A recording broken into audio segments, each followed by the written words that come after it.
दोस्तों आज के वीडियो में हम लोग लॉन्जाइनस के बारे में पढ़ेंगे। इसके पहले मैं सोक्रेट्स, प्लेटो और एरिस्टोटल पर वीडियोस बना चुका हूं। अगर आपने उन वीडियोस को नहीं देखा है तो एक बार उसे ज़रूर देख लीजिएगा। लॉन्जाइनस भी एक क्रिटिक थे। इन्हें फर्स्ट रोमांटिक क्रिटिक भी कहा जाता है। इनके दूसरे नाम कैसियस लॉन्जाइनस और सूडो लॉन्जाइनस भी थे।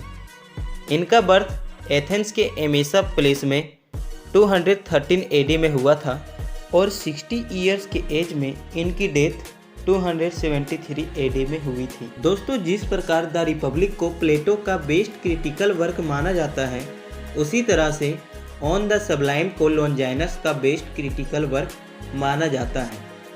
यहाँ सबलाइम का मतलब होता है अबव ऑर्डिनरी, मतलब कि कुछ स्पेशल होना, कुछ ग्रेट होना।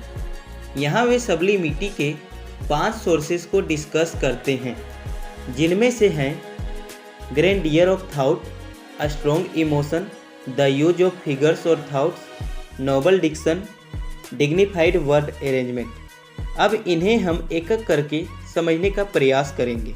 ग्रैंडियर ऑफ थॉट को ग्रेट थॉट्स भी कह सकते हैं। इसका मतलब है कि जो ऊंचे विचार होते हैं वे महान व्यक्तियों से ही आते हैं, क्योंकि उनके वर्ड्स में सबलिमिटी होती है और उनके विचार पूरी तरह से अलग होते हैं। वे कॉमन मैन से काफ़ी ज़्यादा अलग होते हैं। Number 2, strong emotion.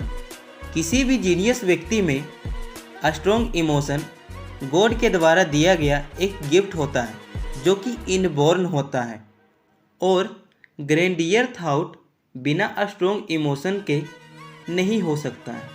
Number 3, the use of figures और स्पीच। किसी भी लिटरेरी वर्क को फिगर और स्पीच सबलिमिटी प्रदान करते हैं।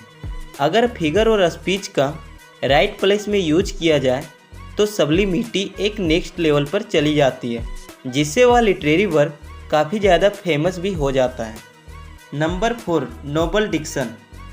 इसका मतलब है किसी भी लिटरेरी वर्क में मेटाफर्स और लैंग्वेज का यूज करना। दोस्तों हम सभी को पता है कि मेटाफर्स और लैंग्वेज किसी भी लिटरेरी वर्क के बहुत ही इम्पोर्टेंट पार्ट होते हैं, या किसी भी लिटरेरी वर्क को इमोशन देने का काम करता है। अगर आप शेक्सपियर की बुक पढ़ते हैं तो उनमें आपको दिखेगा कि जो उनका वर्ड होता है वो काफ़ी ज़्यादा फेबुलस होता है, जिसके कारण हमें शेक्सपियर की वर्क्स पढ़ने में काफ़ी ज़्यादा इंटरेस्टिंग लगते हैं। दोस्तों अब बात होती है डिग्निफाइड वर्ड अरेंजमेंट की। हम सभी को पता है कि लिटरेरी वर्क में वर्ड अरेंजमेंट का बहुत ही ज़्यादा इम्पोर्टेंट रोल है। यह किसी भी लिटरेरी वर्क को मीनिंगनेस प्रदान करता है, उसका पूरा अर्थ प्रदान करता है। तो यहाँ लॉन्जाइनस डिग्निफाइड वर्ड अरेंजमेंट को 5th और one of the most important source भी बताते हैं, जिससे कोई भी लिटरेरी वर्क फेमस और फेबुलस हो सके।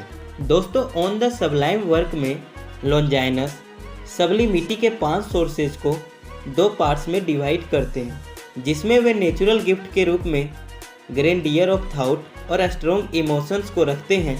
वहीं प्रोडक्ट ऑफ आर्ट के रूप में वे use of figures, noble diction, dignified word arrangement को बताते हैं।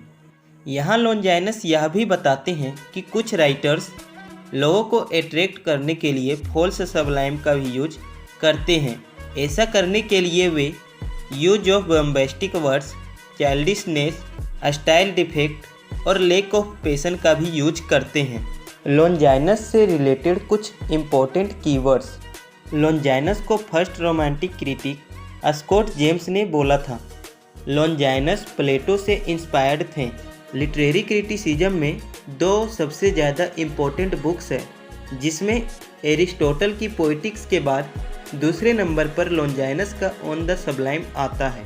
दोस्तों जैसा कि वीडियो ख़त्म हो चुका है, तो हमें आशा है कि आपको इससे कुछ ना कुछ हेल्प ज़रूर मिली होगी। Thanks for watching.